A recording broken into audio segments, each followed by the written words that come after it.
Shalom, shalom, amados amigos e irmãos na fé e visitantes desse canal. Que o Altíssimo Yahushua abençoe a todos. Esse é um vídeo de continuação sobre o tema das duas casas de Israel. Porém, nesse contexto agora, é sobre Efraim e a casa de Israel. Por que esse título?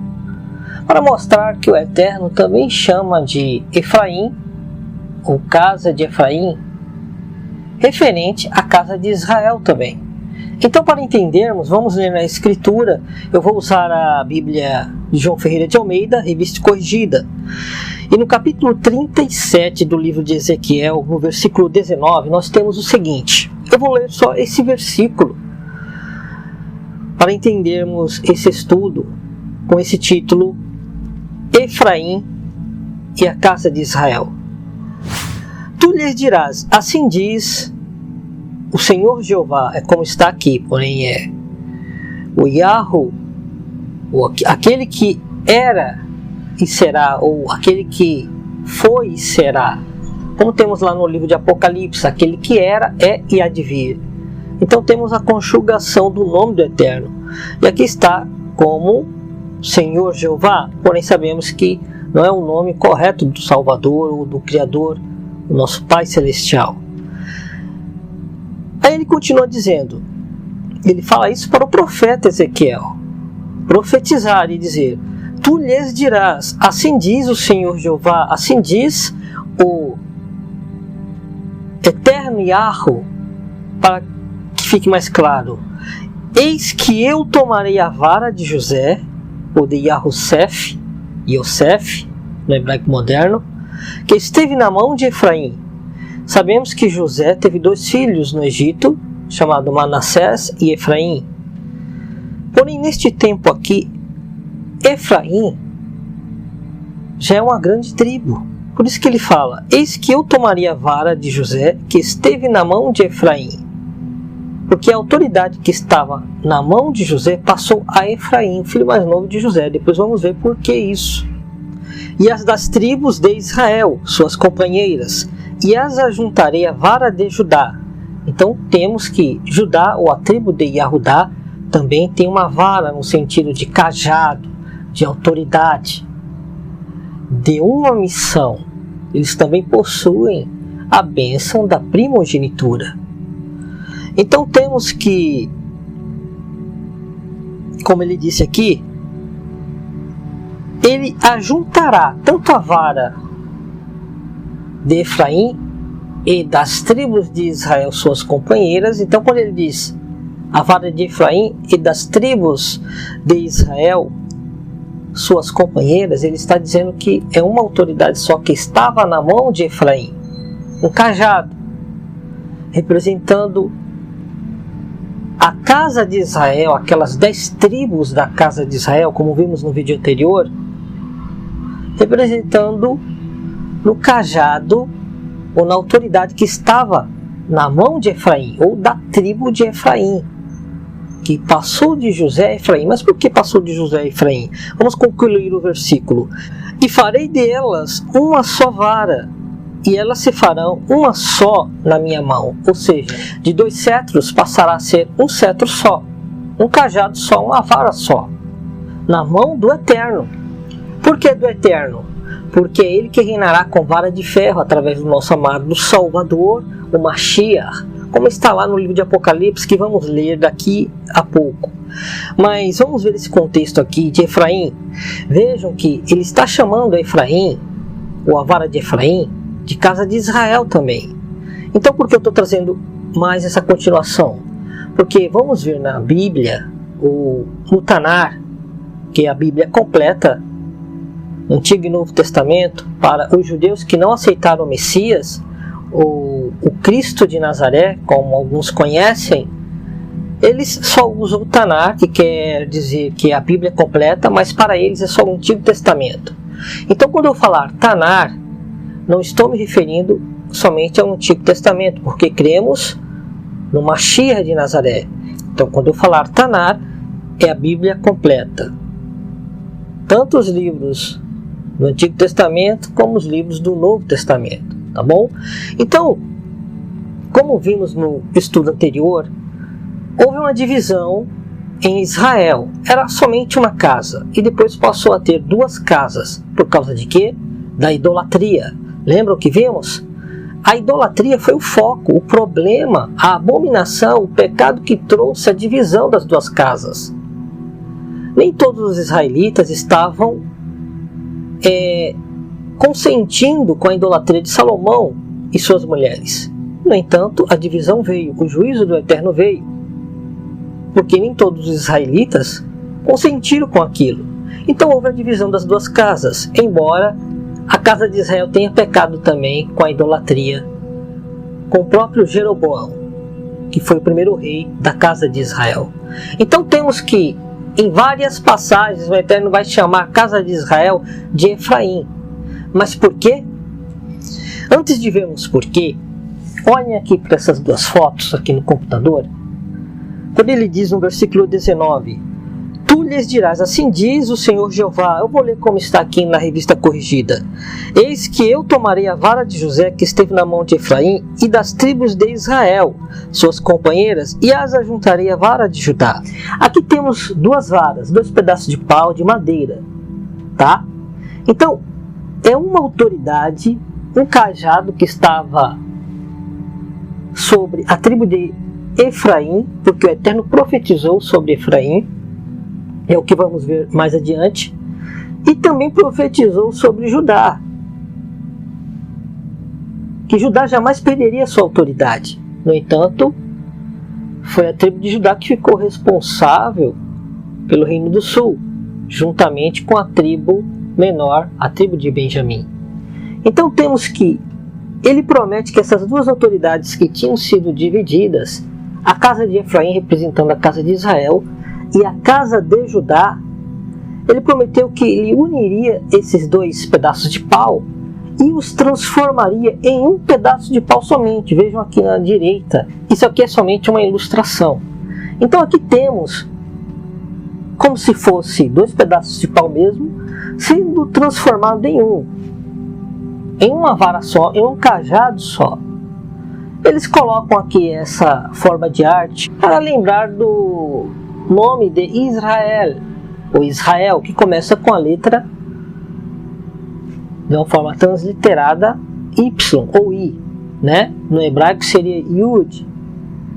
E também é a primeira letra do nome do Eterno e do nome do nosso amado Salvador. Então temos que isso de fato ocorrerá. Não quer dizer que seja assim no formato de Y mesmo.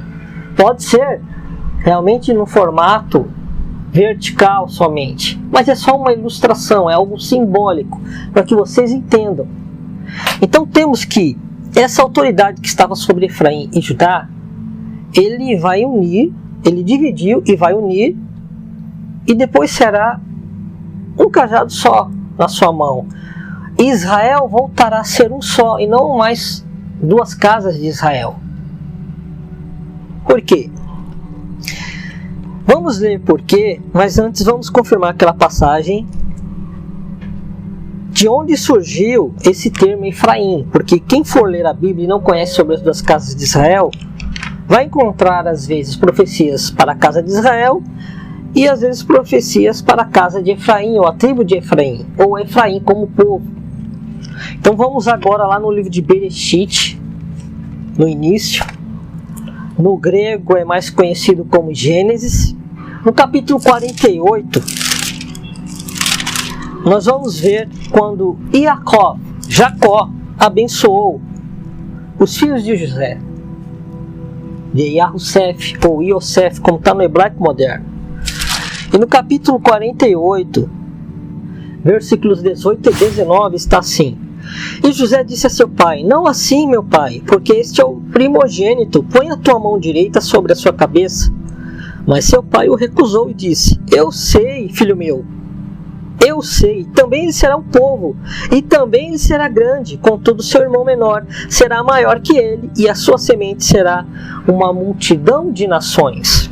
Eu só li esses dois versículos para resumir, mas o que aconteceu aqui nesse contexto? Depois você pode ver todo o capítulo 48 para entender melhor. É só ler numa leitura linear e você vai ver o contexto dessa passagem. Mas para resumir, só li esses 2 versículos, 18 e 19, porque já é o suficiente. O que aconteceu ali? Houve aquela fome, como sabemos, na terra de Canaã, em todas as outras aldeias e regiões. E somente o Egito tinha lá sua dispensa, alimentação, para que eles pudessem viver e passar por aquele tempo de crise, tempo de escassez e de fome sobre a terra. Então, depois que os irmãos de José foram ao Egito comprar alimento, José se revelou para eles e pediu para que trouxesse seu pai e suas famílias. E depois, quando eles vieram para o Egito, José, ao encontro de seu pai, apresentou seus 2 filhos, Manassés e Efraim. Manassés era o mais velho e Efraim o mais novo. E por costume, se abençoa com a destra, com a mão direita. E José, ele colocou Manassés como primogênito para receber a bênção com a mão direita. E Jacó, ao abençoar, ele cruzou as mãos e colocou a esquerda sobre o seu filho, o filho de José, que era o primogênito, Manassés. E a direita foi sobre o filho menor, Efraim. Mas por que aconteceu isso? Porque também Jacó, como filho mais novo, porque quando ele nasceu de sua mãe Rebeca, ele nasceu segurando o calcanhar de Esaú. E vocês devem conhecer a passagem. Quem recebeu a bênção da primogenitura foi o irmão mais novo, Jacó, Jacó, e não Esaú, mais velho, que era o primogênito. Isso é no contexto de Israel, porque todos os descendentes de Israel recebem a bênção da primogenitura, seja de qual tribo for, porque todos são descendentes de Jacó, que passou a se chamar Israel. Entenderam? Então, isso aconteceu novamente através de Jacó, com o filho mais novo de José, porque José era o filho amado de Jacó. E ele foi abençoar os filhos de José. Só que José, ele tinha entendimento que a bênção tinha que ser sobre o primogênito. Mas Jacó sabia disso, porque o Eterno já estava lhe direcionando a isso, para fazer uma profecia. E por isso temos essa profecia nos versículos 19 e 20. Eu tinha lido 18 e 19, né? Eu vou ler o 20 agora. Assim os abençoou naquele dia, dizendo: em ti Israel abençoará, dizendo: Elohim te ponha como a Efraim e como a Manassés, e pôs a Efraim diante de Manassés. Então vejam que foi algo do Criador, algo do Eterno, do Altíssimo, do Elohim de Israel, que estava falando ao coração de Jacó.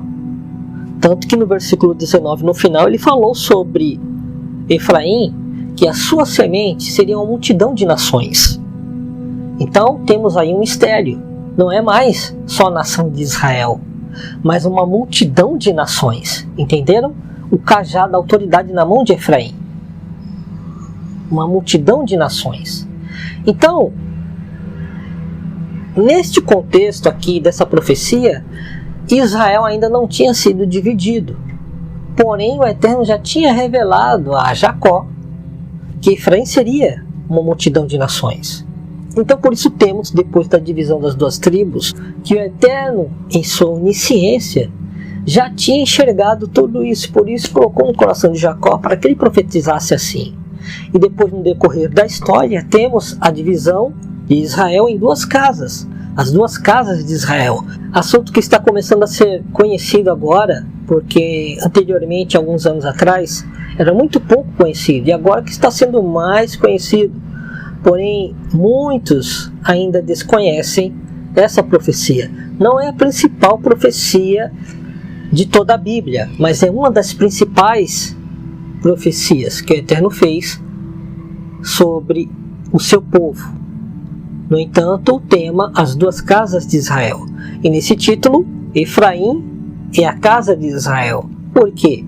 Porque Efraim é a casa de Israel. Então entendam isso, não são 2 coisas diferentes. Embora suas companheiras, as companheiras de Efraim, sejam lá as outras tribos de Israel. Entendem? Por isso temos ali no livro de Apocalipse capítulo 7. Agora vamos ao livro de Apocalipse. No livro de Apocalipse, no capítulo 7, o apóstolo João, o discípulo amado do nosso Salvador, ele tem uma visão. E ele enxerga 144 mil selados com o Espírito Santo, para serem protegidos de todas as pragas, juízos do eterno que vai vir sobre essa terra. Então temos que ali as 12 tribos de Israel, elas são seladas. Ele dá o nome de cada tribo. Porém a tribo de Efraim não consta ali naquelas 12 tribos que ele enxerga. Ele vê 12 mil selados com o Espírito Santo de cada tribo de Israel. Só não fala ali a tribo de Efraim e a tribo de Dan.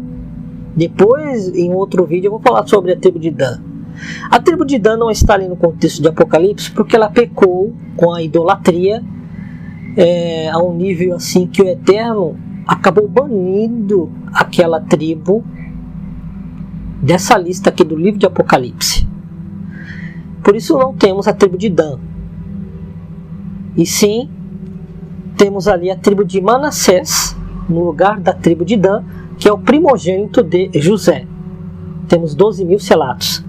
A tribo de Efraim não se encontra, mas por quê? Depois que ele enxerga esses 144 mil selados, 12 mil de cada tribo, no capítulo 7, no versículo 9, nós temos que ele vê uma multidão, e assim está. Depois destas coisas, olhei e eis aqui uma multidão, a qual ninguém podia contar, de todas as nações, e tribos, e povos, e línguas, que estavam diante do trono e perante o Cordeiro, trajando vestes brancas e com palmas nas suas mãos.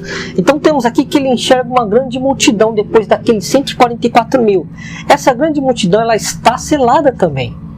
Porém vem depois dos 144 mil. Por quê? Porque os 144 mil são primícias. Não é somente um número simbólico. Ali existe sim um mistério simbólico, que muitos já entendem o que significa, os 144 mil. Também representa 400 anos, também representa outros números, que eu não vou falar aqui agora, até desde o início da criação. Desde o início da criação, falando dos 7 dias, do primeiro até o 7º dia, o dia de descanso. Então é um número simbólico, sim. Porém, não é só simbólica essa passagem. João viu literalmente. Ele se encontrou no dia do Senhor, no dia de Arro, no dia do Altíssimo, e viu 12 mil selados. Ele conseguiu contar. Tanto que depois ele vê uma multidão que ali ele descreve que não dava para contar, porque era uma multidão que não se podia contar. Mas antes ele tinha visto sim, de forma literal, 12 mil de cada tribo, das 12 tribos de Israel, totalizando 144 mil. Isso é literal, mas por que primícias? Porque eles são os primeiros. Depois dos primeiros, vem toda aquela multidão que está representada em Efraim, que não dá para contar. Por isso que lá em Gênesis, vimos que ele será uma multidão de nações. É esse povo aqui, essa multidão que não dá para contar. Por isso que não está citado ali na descrição das 12 tribos, que é possível contar 12 mil de cada tribo. Embora eles se juntem depois, toda aquela multidão que não dá para contar, de Efraim, com aqueles 12 mil selados das 12 tribos de Israel, os 144 mil. Não vai haver assim uma divisão. É um Israel só. Israel não está separado da igreja, nem a igreja é separada de Israel. É um Israel só. Porém, existem as primícias, a exemplo dos apóstolos que receberam o Ruach HaKodesh no dia de Pentecoste, ali no livro de Atos, capítulo 2. Eles foram os primeiros, eles foram as primícias, eles receberam diretamente do Espírito Santo. Os outros que receberam o Espírito Santo também, receberam através deles e não diretamente do Espírito Santo, estão entendendo? Eles começaram a pregar ali no livro de Atos, capítulo 2. Kefa, o Pedro, começou a pregar. E ali foram batizados quase 3 mil almas, sem contar as crianças, as mulheres e as crianças, sem contar esses. Foram batizados 3 mil almas aproximadamente. Ou seja, esses que foram batizados, eles também receberam o dom do Espírito Santo, o Espírito Santo. Eles foram compungidos em seus corações, eles foram influenciados por aquele mover do Espírito Santo sobre aqueles 120 mais precisamente os apóstolos, que receberam o dom do Espírito Santo, o batismo com poder do Ruach HaKodesh. Mas aqueles primeiros, eles são realmente as primícias. Depois vieram os outros. Lógico que todos são primícias no contexto de toda a população mundial. Todos aqueles lavados e remidos no sangue do Cordeiro, sejam aqueles que são primeiramente batizados no Espírito Santo ou aqueles que depois venham a ser batizados, todos eles são como primícias no contexto de toda a população mundial. Todos aqueles que são salvos são primícias do Criador, porque nem toda a população mundial vai ser salva. Entenderam? Então, existem esses contextos. O que não podemos fazer é limitar para que seja uma coisa só, para que seja só simbólico, ou não seja simbólico, seja somente literal. Isso não podemos fazer, mas temos que somar e entender com uma visão macro, porque o Eterno tem uma visão macro. O ser humano ele tem uma visão limitada, mas o Eterno não. Então temos que ser humildes o suficiente para pedir ao Espírito Santo entendimento, a revelação da sua palavra, para não limitar o contexto da profecia. Porque em muitas passagens, vocês já devem ter percebido, que algumas profecias falam de algo que vai acontecer, mas com duplo cumprimento. Um exemplo é a destruição do templo em Jerusalém no ano 70. Ele falou ali no contexto de Mateus, Matitiarro, capítulo 24, mas não se cumpriu tudo, aquilo vai se repetir novamente no tempo final. Então algumas profecias não significam somente uma coisa. Então, este é o contexto das duas casas de Israel, e nesse estudo, Efraim é a casa de Israel, que quer dizer que Efraim é a própria casa de Israel. A casa de Israel é representada em Efraim. 12.000 selados das 12 tribos de Israel são selados primeiros, mas ainda existem outros das próprias 12 tribos de Israel que não foram selados. Serão selados junto com aquela multidão, Efraim, que não dá para contar. Estão entendendo? Então Efraim ele representa, sim, a casa de Israel, no contexto de uma multidão que não dá para contar. Porque a casa de Israel ela foi dispersada por outras nações e se misturou com os gentios, aqueles que não eram judeus ou israelitas puros. Mas o Eterno tinha uma promessa para esse povo, para o povo de Israel, para os israelitas. Embora os próprios Yahudim judeus tenham se misturado também com os Goim, com os gentios em outras nações. Isso foi propósito do Eterno para atingir todo o mundo, todos os povos da terra, porque Ele é o Criador, Ele que fez o ser humano do pó da terra. Ele veio pelas ovelhas perdidas da casa de Israel. Porém, Ele deu oportunidade a todos os povos, a todas as tribos, nações, línguas e raças, para que sejam salvas.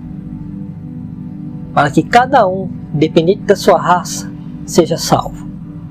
Então, eu concluo esse vídeo aqui, de Efraim e a casa de Israel, para que você entenda que Israel